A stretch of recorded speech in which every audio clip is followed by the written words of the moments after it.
अस्सलाम वालेकुम my YouTube family, कैसे हैं आप सब। उम्मीद करती हूँ बिल्कुल ठीक होंगे, खुश होंगे, मज़े में होंगे। आप सबको मेरी तरफ से रमज़ान करीम बहुत बहुत मुबारक हो। और रमज़ान शुरू होते ही थोड़ी सी जो है रमज़ान की पहले से मैं प्रेप्स करके तैयारियां करके रखती हूँ। और उसमें सर फ़हरिस्त होता है लहसुन और अदरक का पेस्ट बना कर रखना।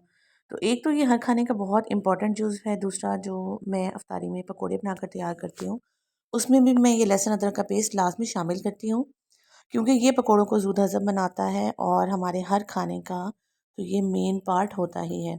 आप लोगों को पता है कि हमारे मुल्क में ये एक अलमिया है कि जैसे ही रमज़ान करीम स्टार्ट होता है तो हर चीज़ की प्राइस जो है डबल ट्रिपल हो जाती है।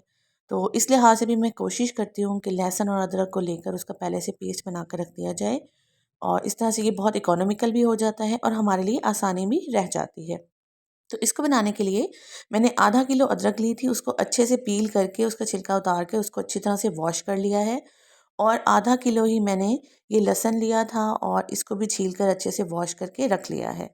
अब हम लोगों ने इसका पेस्ट तैयार करना है। तो पेस्ट तैयार करने के लिए, क्योंकि ये ज़्यादा क्वांटिटी में था, तो मैं इसको 2 बैचेज़ में जो है इसको चॉप करूँगी। और क्योंकि अदरक बहुत बड़े-बड़े पीसेज़ में थी, तो मैंने इसको थोड़े छोटे पीसेज़ में काट लिया है, ताकि ये इजीली चॉपर में चॉप हो जाए, ये चॉपर के ब्लेड्स में फंसे नहीं। साथ ही आधा लहसुन जो है इस पॉइंट पर शामिल कर देना है। और हम लोग इसमें पानी वगैरह कुछ भी शामिल नहीं करेंगे। इसका हम लोग जो अदरक अपना पानी रिलीज़ करेगी उसी में ही अच्छा सा पेस्ट बनाकर तैयार करेंगे। तो इस मकसद के लिए मैं इसको थोड़े-थोड़े वक्फे के साथ चॉपर को चलाऊँगी, ताकि इसमें पानी शामिल किए बगैर हम लोग एक अच्छा सा इसका पेस्ट बनाकर तैयार कर लें। तो इस तरह से मैं इसको पल्सेस पे चलाऊँगी। इससे फ़ायदा क्या होगा कि एक तो चॉपर को भी नुकसान नहीं होगा, क्योंकि कंटिन्यूअसली जब 5-10 मिनट चॉपर चलता रहे तो इसके जल जाने का ख़तरा होता है, हीट अप हो जाता है ये। तो इस तरह से हम लोग इसको थोड़े-थोड़े टाइम के बाद इस तरह से ढक्कन खोलेंगे और स्पैचुला की हेल्प से एक तो इसको हम लोग अच्छी तरह से मिक्स कर लेंगे, ताकि जो बड़े चंक्स रह गए हैं वो ऊपर आ जाएँ और अच्छे से चॉप हो जाएँ।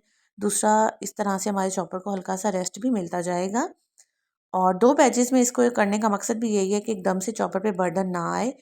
और इस तरह से इसको हम अच्छा-सा पेस्ट बनाकर तैयार कर लेंगे। मैंने दोनों बैचेज़ में इसको अच्छे से चॉप करके अब इसको मैंने एक बड़े बाउल में निकाल लिया है।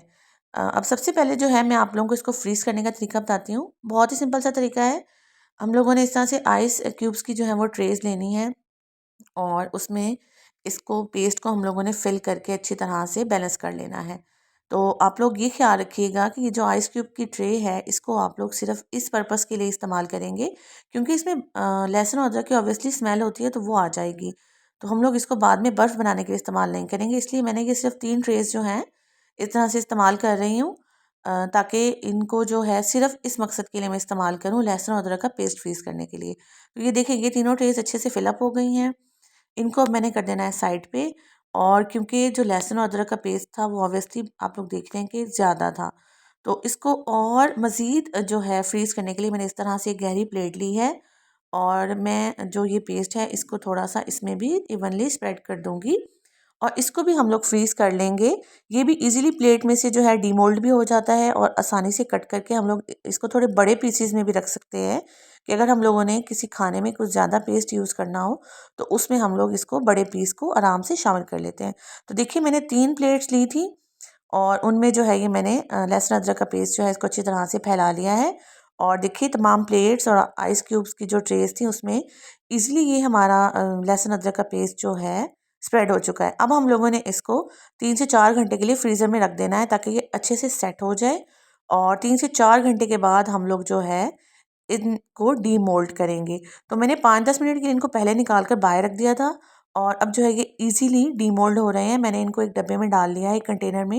एयर टाइट कंटेनर जो आपका होना चाहिए, उसमें आप लोगों ने इस तमाम क्यूब्स को जो है अच्छे से निकाल के इससे डीमोल्ड कर लेना है, इसको इन सांचों से निकाल लेना है। तो देखिए, इनको निकालने के बाद इनको मैं साइड पे कर दूंगी, और उसके बाद जो हम लोगों ने प्लेट में अपना मिक्सचर बना कर रखा हुआ था उसको भी मैंने 10 मिनट पहले निकाल कर बाहर रख दिया था। अब आप देखिए, ईजिली छुरी से कट हो जाएगा, और इसको हम लोग जो है काट के साइड पे रखते जाएंगे।